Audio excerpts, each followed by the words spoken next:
जय जगन्नाथ सांग माने आपण मानको पुणी थरे स्वागत बनेजा किचन को।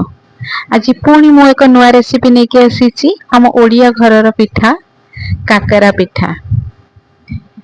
एहाको केमति सहज रे बनेइबे मु आपनको आज सिखेइबी। तो वीडियोटी को पूरा पूरी देखंतु। भल लागिले लाइक करिवे, शेयर करिवे, सब्सक्राइब करिया को जमा भी भूलिबेनी नुआ करी देखुतिले। तो चलंतु स्टार्ट करिबा। तो फास्ट कौन करिवे ना आपण काकरा पिठा बनेबा पई मो एठी 500 ग्राम सुजी रो बनौची। सेथि पई 1 लीटर मो पानी नेइची। तो सेथि रे पाखा पाखी हाफ चामच लूण देबे।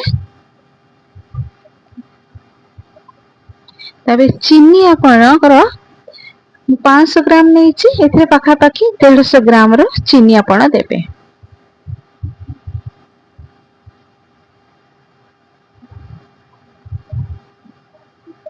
चीनी आपणकर मीठा हिसाब रे टिके कम बेसी करि परिबे। पाखा पाखी म 150 ग्राम देइची।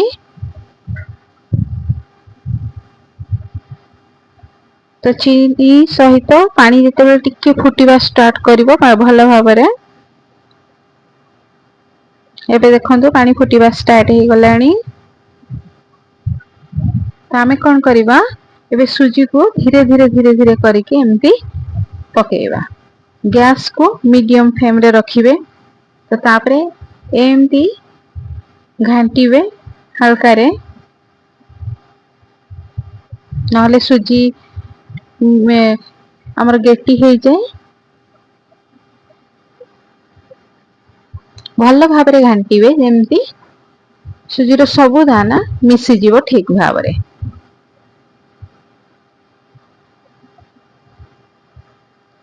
गैस को मु देखंतु पूरा मीडियम फ्लेम थु एबे लो टिके कर देइची।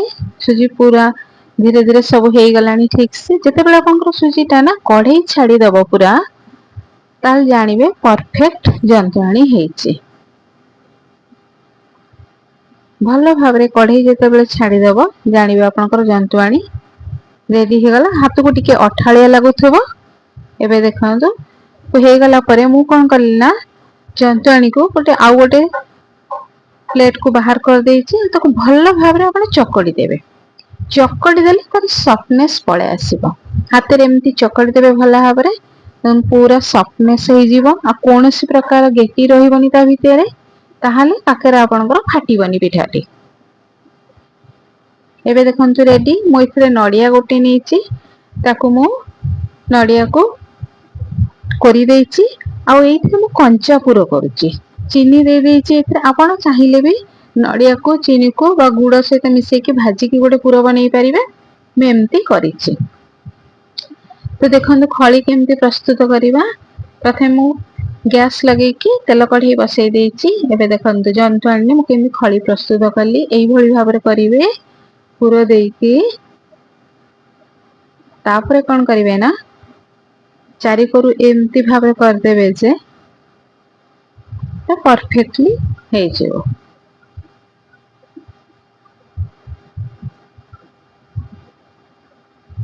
एबे एई भलिया भाबे टिके कर दियंतु जेमती चारि पटर राउंड शेप ता गोटे परफेक्ट आसीबो।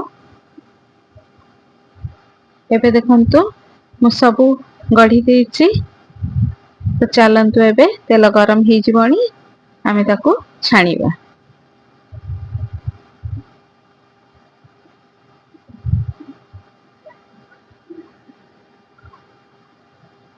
तेल को मुटिके भल भाबरे गरम हेबा को देबे। फुल फ्लेम रे फर्स्ट गरम हेबा को देबे।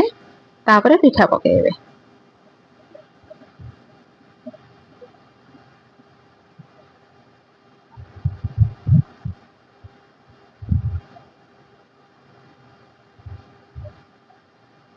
दी साइड रु आपनकर एमती जे कलर आसी गले उभय साइड रु देखिबे कलर एई भଳି भाबरे आसी गले आपण पिठा को काढी देबे। देखंतु मोर उभय साइड रो पिठार कलर बहुत भल आसी जाइछि। आ पिठा भी जमारू फाटिनी। तो एई भଳି भाबरे मेजरमेंट रे कले पिठा आपनकर जमा भी फाटिबोनी बहुत सॉफ्ट रहिबो। देखंतु प्रस्तुत हो गला हमर काकरा पिठा एभली भाव में सब तक गढ़ी देछि। वीडियोटी मोर केमती लागिला मते निश्चिंत कमेंट भाव में जणैबे, कमेंट करके जणैबे। आउ भल लागिथिले लाइक करिवे, शेयर करिया को जमा भी भूलिबेनी। जय जगन्नाथ।